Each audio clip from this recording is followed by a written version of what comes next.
खड़ा है, चुनाव की दहलीज पर आकर खड़ा है।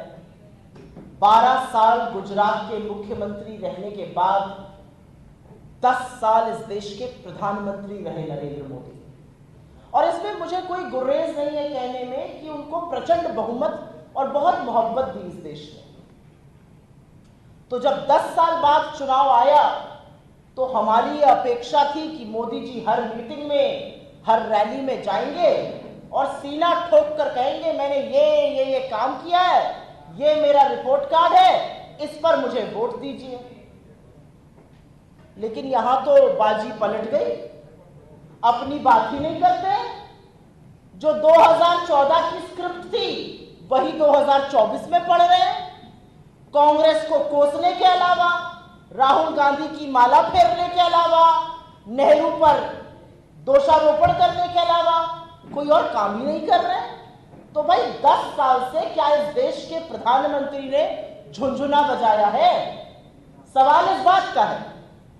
10 साल सत्ता में रहने के बाद प्रचंड बहुमत था, आप चाहते तो इस देश की तकदीर और तस्वीर बदल देते। असलियत यह है आपने बदली तस्वीर, आपने मेरे देश की, हमारे देश की तस्वीर बदली। आपने इस देश में गरीबों को और गरीब बनाया, आपने महिलाओं को और असुरक्षित किया, आपने किसानों और मजदूरों को नहीं बख्शा। अरे सब कुछ छोड़िए, आपने इस देश के भविष्य युवाओं को रौंद डाला।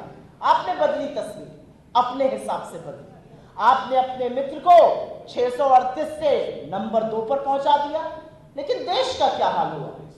आज जब चुनाव आया है तो जनता उसकी समीक्षा कर रही है, जनता सवाल पूछ रही है, जनता जानना चाहती है आपने 10 साल में क्या किया और आगे की क्या रणनीति है। जब जनता के मन में यह सवाल है तो सामने वाला स्टेज पे खड़ा होकर राहुल गांधी, कांग्रेस पार्टी डराना, धमकाना, ये कौन सा चुनाव लड़ रहे हैं मोदी जी? और इसके पहले कि मैं अपने मैनिफेस्टो की बात करूं, और वो बात करने के लिए ही मैं आपके सामने आई हूं, क्योंकि ऐसा जबरदस्त और ऐसा क्रांतिकारी मैनिफेस्टो हमने बनाया है। 48 पन्ने का ये हमारा घोषणा पत्र, जिसमें 15,329 शब्द है, वो इस देश की हर उस समस्या का समाधान है जिसके त्रेता, जिसके बनाने वाले नरेंद्र मोदी हैं। चाहे वो समस्या बेरोजगारी की हो, कमर तोड़ महंगाई की हो, बढ़ती हुई गरीबी, गुर्बत, आर्थिक असमानता की हो, चाहे वो समस्या बदहाल किसान की हो, मजबूर श्रमिकों की हो, असुरक्षित महिलाओं की हो, हर उस समस्या का जो 10 साल में आपने अन्याय जबरदस्त किया है, 15,329 शब्द हमारे मैनिफेस्टो के हर उस समस्या का समाधान है। और इसीलिए इस मैनिफेस्टो को देखकर मोदी जी के पैरों के तले से जमीन खिसक गई है।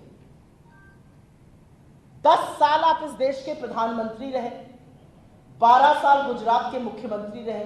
अरे कोई तो ऐसा चुनाव लड़िए मोदी जी जहां पर आप बेरोजगारी पर, महंगाई पर, युवाओं के बारे में, महिलाओं के बारे में, किसानों के बारे में, स्वास्थ्य पर, शिक्षा पर, श्रमिकों पर, हिस्सेदारी पर बात कर पाइए। इतने साल सत्ता में रहने के बाद आज भी आपका काम बिना हिंदू मुसलमान किए, बिना पाकिस्तान का सहारा लिए, बिना मुस्लिम लीग किए आपका काम नहीं चलता है। चुनाव आया तो मां से मुस्लिम लीग याद आने लगी, चुनाव आया तो मीट मछली मुर्गा याद कर रहे हैं। अरे मां से मणिपुर याद करिए, मां से महिला सुरक्षा याद करिए, मां से महंगाई याद करिए जो आपने इस देश पर ला दी है। 1 साल हो गया इस देश में, मणिपुर इस देश का प्रांत है और जल रहा है, और आज भी हजारों महिलाएं, बच्चे, पुरुष राहत कैंपों में रह रहे हैं। आज भी वहां पर हिंसा हो रही है। इस देश का प्रधानमंत्री ग्रीस जाएगा, यूके जाएगा, साउथ अफ्रीका जाएगा, अमेरिका जाएगा, हर जगह जाएगा प्रचार के लिए, लेकिन मणिपुर जब जाना होता है तो 8,500 करोड़ वाले हवाई जहाज का ईंधन खत्म हो जाता है। यह है असलियत 56 इंच की छाती की, क्योंकि उसमें कलेजा चूहे का है। मणिपुर नहीं जा सकते आप। मणिपुर में जो त्रासदी हुई है, इस देश के प्रधानमंत्री का वो लोग इंतजार कर रहे हैं, आप उनके आंसू जाकर नहीं पहुंच सकते। पिछले 1 साल में मुझे फक्र है इस बात का कि मेरा नेता 2 बार मणिपुर गया, दोनों समुदाय से मिले, शांति बहाली का प्रयास किया। आपने क्या किया? क्या मणिपुर इस देश का हिस्सा नहीं है? आज नरेंद्र मोदी जी को म से मणिपुर नहीं दिखता है, आज म से महंगाई नहीं दिखती है। आपने तो इस देश के आटे, दही, पढ़ाई, दवाई सब पर जीएसटी लाद दिया। आपने इस देश के मध्यम वर्ग की कमर तोड़ दी है।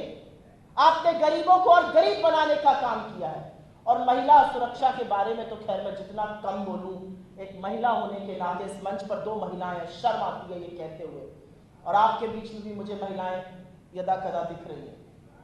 इस देश का प्रधानमंत्री 14 अप्रैल को मैसूरू जाते हैं, मैसूरू जाकर वोट मांगते हैं प्रज्वल रेवन्ना के लिए, हासन के सांसद, उनके संयुक्त उम्मीदवार।